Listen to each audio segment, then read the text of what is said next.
Hello दोस्तों, आज हम फिर जुड़ चुके हैं एक और नए टॉपिक के साथ में, जो कि हमारा आज का टॉपिक रहेगा आर्टिकल का। आर्टिकल जिसको हम हिंदी में उपपद कहते हैं, जो कि हमारे आर्टिकल दो प्रकार के होते हैं। एक तो होता है इंडेफिनिट आर्टिकल, जो होता है ए और एन, जिसका हिंदी अर्थ एक होता है, और दूसरा होता है डेफिनिट आर्टिकल। इंडेफिनिट आर्टिकल अनिश्चित नाम से पहले पाए जाते हैं और डेफिनिट आर्टिकल निश्चित नाम से पहले पाए जाते हैं। तो आज हम इनका यूज सीखेंगे कि कहाँ पर ए का यूज करना चाहिए, कहाँ पर एन का प्रयोग करना चाहिए और कहाँ पर द का यूज करना चाहिए।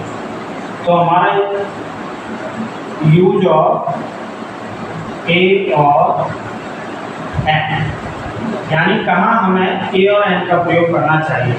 बहुत ही अच्छे रूल्स इसमें मैं बताने के लिए जा रहा हूँ। इससे पहले कि मैं अपनी वीडियो को आगे बढ़ाऊँ, मैं आपसे अनुरोध करता हूँ कि आप मेरे वीडियो को सब्सक्राइब करें, चैनल को सब्सक्राइब करें, वीडियो को लाइक करें और मित्रों को शेयर भी करें, जिससे कि ज़्यादा से ज़्यादा संख्या में इसका लाभ उठा सके। मेरे दोस्तों, ए और एन एक ऐसा टॉपिक है जिसमें अक्सर बच्चे स्टूडेंट्स कंफ्यूजन में रहते हैं, लेकिन आज मैं इसे बहुत ही इजी बनाने के लिए जा रहा हूँ। देखिए, ये रूल हमने सभी ने पढ़ा है कि जिस नाउन की शुरुआत वॉवेल से होती है उससे पहले हम एन लगा देते हैं, और जिस नाउन की शुरुआत कंसोनेंट से होती है उससे पहले हम ए का प्रयोग करते हैं। लेकिन इससे भी मुख्य बात यह है कि ए और एन का प्रयोग हमें उस समय करना चाहिए जिसमें सबसे पहले हमारा नाउन सिंगुलर हो, यानी एक वचन हो, काउंटेबल हो, यानी गिना जा सके, और नाउन यानी कि संज्ञा। उससे पहले हम एक का भाव, हिंदी में एक का भाव निकलने पर ए या एन का प्रयोग करते हैं। जैसे दिस इज ए कैट, तो कैट हमारा सिंगुलर है, प्लस काउंटेबल भी है और नाउन भी है, तो इससे पहले हमने ए का भाव निकलने पर क्या लगाया, ए। इसी को ऐसे लिखूंगा, दिस इज एन एप्पल, यह एक सेब है। तो यहाँ भी एक का भाव निकल रहा है। शुरुआत में ऐसा कंफ्यूजन में रहता है कि कहाँ पर ए लगाना चाहिए और कहाँ पर एन लगाना चाहिए, लेकिन ये तो हमारा एक नॉर्मली सा ही यूज है कि जहाँ वॉवेल है शुरुआत, उससे पहले हम एन लगा दीजिए, कंसोनेंट से उससे पहले एन लगा दीजिए। लेकिन जो आगे का रूल मैं बताने जा रहा हूँ वो बहुत ही इम्पोर्टेंट है, हमें ये ध्यान रखना चाहिए। दूसरा रूल मैं यहाँ पर बताने के लिए जा रहा हूँ कि हमारा हिंदी स्वर, कुछ नाउन्स ऐसे होते हैं जिनमें हिंदी स्वर और इंग्लिश स्वर दोनों का प्रोनाउंसिएशन, यानी कि उच्चारण देखने के बाद ही ए और एन का प्रयोग करना चाहिए। जैसे हमारे हिंदी स्वर में आ से लेकर के अंग्य तक आते हैं, और व्यंजन जो होते हैं हमारे का से लेकर के ज्ञान तक आते हैं। लेकिन कुछ नाउन्स हमें ऐसे दिखाई देते हैं जो कि वो वॉवेल से प्रारंभ होते हैं, तो उनसे पहले हम आर्टिकल ए लगाते हैं। लेकिन कुछ नाउन्स ऐसे होते हैं जो कंसोनेंट से प्रारंभ होते हुए दिखाई देते हैं, लेकिन उनसे पहले एन लग जाता है। क्या कारण है, देखिए यहाँ पर, जैसे एल बी। अब देखिए, मैंने यहाँ पर अभी आपको बताया कि हिंदी प्रोनाउंसिएशन देखना है, स्वर देखना है, तो इसे कैसे लिखेंगे हिंदी में, एल बी, राइट। तो ये जो ए आया यहाँ पर, ये किसका कार्य कर रहा है, स्वर का है ना, तो इससे पहले हमें क्या लगाना है, एन लगाना है। हिंदी और अंग्रेजी दोनों को स्वर में जा रहा है, तो उससे पहले एन लगा देते हैं। जैसे S S P, S S P, तो ये भी ये जा रहा है, इससे पहले हम क्या लगाएंगे, एन लगाएंगे। M A master of art, यानी कि शॉर्ट फॉर्म है मास्टर ऑफ आर्ट की, इसे कैसे लिखेंगे, एम ए, तो यहाँ पर क्या लगाएंगे हम, एन। लेकिन अगर बी ए आता है, बी ए, ये देखिए बी ए को हिंदी में कैसे लिखते हैं, बी का से ज्ञान तक यानी व्यंजन में जा रहा है, तो इससे पहले हम क्या लगाएंगे, ए लगाएंगे। इसी तरीके से कुछ नाउन्स हमारे ऐसे होते हैं जैसे यूनियन, यूनियन यानी कि वोवेल से प्रारंभ होते हुए दिखाई देते हैं, तब भी हम इनसे पहले एन का प्रयोग नहीं करते, क्योंकि उनमें हिंदी प्रोनाउंसिएशन देखिए, यूनियन, या किसका है, का से लेकर के ज्ञान तक के बीच में व्यंजन जा रहा है, तो इसे नहीं देखना है हमें कि ये यू से, पहला नियम जो था कि वोवेल से प्रारंभ हो रहा है तो इन्हें लगा दीजिए, नहीं, ये देखिए हिंदी प्रोनाउंसिएशन देखने के बाद, तो इससे पहले क्या लगेगा, ए।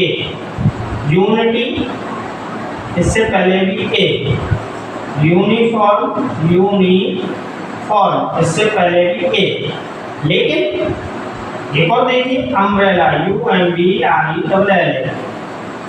इसमें अम्ब्रेला कैसे लिखते हैं दोस्तों, आ, इसमें आ रहा है, आ का स्वर आ रहा है, तो इससे पहले हम क्या लगाएंगे, एन लगाएंगे। ये नियम इतना इम्पोर्टेंट है कि इस नियम में से ज्यादातर एग्जाम में क्वेश्चन पुट ऑफ होने की संभावना है हमारी, ज्यादातर मोस्टली क्वेश्चन पूछे जाते हैं इसमें से, तो इसी रूल का ध्यान में रखना है कि देखते हैं हमारे कंसोनेंट से हैं लेकिन तब भी एन लग जाता है, देखते हैं हमारे वोवेल से हैं लेकिन उससे पहले ए लग जाता है। जैसे मैं आपको कुछ एग्जाम्पल दे रहा हूँ यहाँ पर,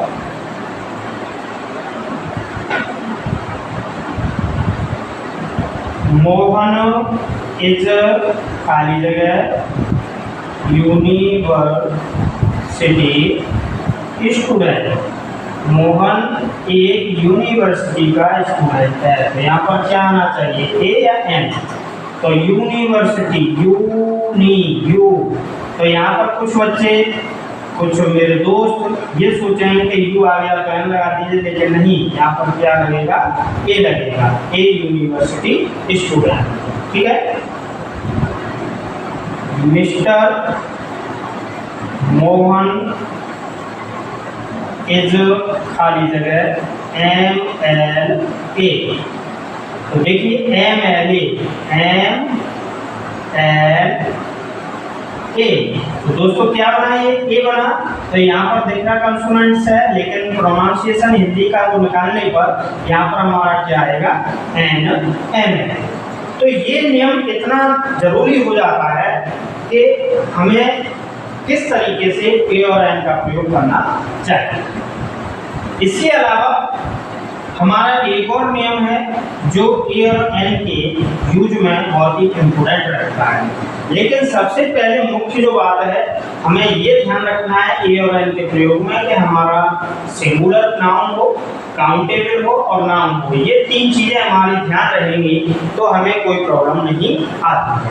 एक और रूल है जो सबसे ज्यादा वेरी इंपोर्टेंट रहता है, यानी कुछ नाउन्स ऐसे होते हैं जिनमें एच साइलेंट होता है तो उनसे पहले हम एन का प्रयोग करते हैं, लेकिन कुछ नाउन्स ऐसे होते हैं जिनमें एच पर विशेष बल दिया जाता है तो उससे पहले ए का प्रयोग हो जाता है।